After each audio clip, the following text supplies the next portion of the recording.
안녕하십니까, 알림이 황희두입니다. 최근 윤석열 전 검찰총장 관련된 폭로가 또 터졌습니다. 내용을 보다 보니까 정말 기가 차서 뭐라 말이 안 나올 지경이었는데요. 언론에서 이 내용을 얼마나 보도하는지 지켜볼 예정입니다. 어제 월주스님 연결식에 참석한 추미애 전 법무부 장관 그리고 윤석열 전 검찰총장의 모습이 보이죠. 그런데 최재성 전 의원이 이런 충격적인 소식을 공개한 겁니다. 월주스님 연결식에서 120분 내내 졸았다는 겁니다. 지도자 격은 물론이고 인간으로서 최소한의 예의도 기본도 없다는 지적을 받을 수밖에 없는 상황인 거죠. 물론 정치인들이 조는 장면은 여야 할 거 없이 가끔 보도가 됩니다. 그런데 문제는 어쩔 수 없이 존다고 하더라도 1, 20초를 넘기는 경우는 드물다는 거죠. 이건 졸면 안 된다는 강박 때문인데요. 실제로 서해수호의 날 김태년 의원 그리고 현충일 행사에서 정호택 의원 그리고 야당 의원 등 많은 비판을 받은 바 있습니다. 특히 김태년 의원 같은 경우엔 6초간 고개를 떨궜다고 언론과 야당이 얼마나 맹비난을 했습니까? 그런데 어제 월주스님 연결식에 참석한 윤석열 씨는 120분 내내 졸았다는 충격적인 소식을 전한 겁니다. 2, 3분 정도 졸고 몇 초 정도 깨기를 연결식 내내 반복했다는 건데 진짜 어이가 없죠. 이 정도면 좋은 게 아니라 그냥 잔 거라는 겁니다. 어떤 연결식에서도 추념일에도 수많은 국회 회의에서도 저런 사람은 없었다는 거죠. 어떻게 저런 사람이 대선 후보로 나오고 있는지 도무지 납득하기가 어려울 정도인데요. 게다가 윤석열 씨는 어제 나눔의 집과 관련해선 인격 말살 발언까지 한 날입니다. 본인에게 필요한 말만 하고 그냥 훌러덩 잠을 자버린 격인데요. 어제 나눔의 집 관련해서 독재 정권보다 자유 말살했다 이런 소리를 해서 공익제보자들은 윤석열 씨를 향해 사과하라는 목소리를 높이기도 했습니다. 지금까지 나눔의 집 문제는 정치 문제가 아니라 인권 문제로 진보 보수 여야 할 거 없이 모두 한 목소리를 내고 있었는데 윤석열 씨가 다급해져서인지 모르겠지만 저런 식으로 처음으로 개념 없이 나눔의 집 문제를 정치화했다는 거죠. 이에 심심한 유감을 표하기도 했는데 윤석열 씨 본인이 할머니들과 공익제보자의 인격을 말살하면서 정치적 목적을 이루려고 하는 건 아닌지 되묻고 싶다는 얘기까지 나올 정도였습니다. 정말 말 그대로 무개념 윤석열이란 얘기가 나올 수밖에 없는 상황인 거죠. 남의 연결식에 가서 잠을 자고 있고 저런 식으로 어디에서 독재 정권 자유 말살이 나오는지 도대체 이 사람이 하는 말은 몇 번을 읽어도 무슨 말인지 모르겠다. 제발 사실관계 좀 확인하고 말 좀 해라. 정말 납득할 수가 없다는 반응이 계속해서 이어지고 있죠. 저런 윤석열 씨가 문재인 대통령을 겨냥해서 본인이 꼭 대통령이 돼야 된다. 이러다 나라 망한다. 이런 소리를 하면서 나섰는데 정작 오늘 오전에 속보로 남북통신연락선이 복원됐다는 소식이 전해졌습니다. 굉장히 많은 기대를 받고 있는데요. 특히 보수 진보할 거 없이 많은 시민들이 한반도 평화의 중요한 소식을 접하며 뜨거운 반응을 보이고 있습니다. 오늘 오전 10시에 복원이 됐다는 소식이 전해졌죠.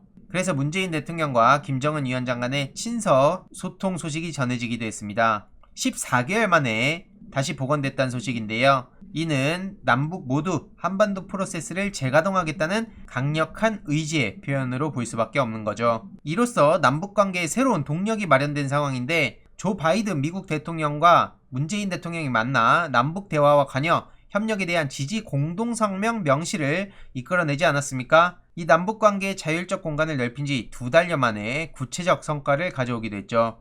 이에 많은 시민들도 한반도 평화는 당사자들끼리 지켜야 된다. 물론 토착 외구들은 비아냥대고 속이 타는 심정이겠지만 후손들을 위해서라도 우리는 꼭 평화를 지켜야 된다는 거죠. 이 땅에서 전쟁 위험을 줄이고 지속적으로 대화하고 노력하면 머지않아 통일을 이루리라 믿을 거란 댓글 반응도 있고요. 중요한 건 전쟁을 막는 것, 평화로 가는 것, 그것은 우리 세대를 넘어 다음 세대를 위해서라도 보수 진보 여야 할 것 없이 다 같이 나서야 되는 문제입니다. 그리고 전쟁 기류가 흐르면 가장 안 좋은 건 청년들입니다. 그런데 계속해서 흡수통일식의 공포를 조장하는 그런 주장을 하면서 청년들한테 어필한다는 국민의힘이 아주 웃긴 이유가 바로 여기 있는 거죠. 참고로 오늘은 정말 놀랍게도 이인영 통일부 장관의 취임 1주년이기도 합니다. 어려운 상황 속에서도 지금 한반도 평화 프로세스를 위해 계속해서 물밑으로 노력 중이라는 소식 제가 중간중간에 전해드린 바도 있었죠. 그래서 계속해서 이렇게 평화의 노돛돌을 놓겠다는 초심대로 남북 간 대화를 복원하고 협력을 진전시키기 위해 최선을 다하겠다는 입장을 밝히기도 했습니다.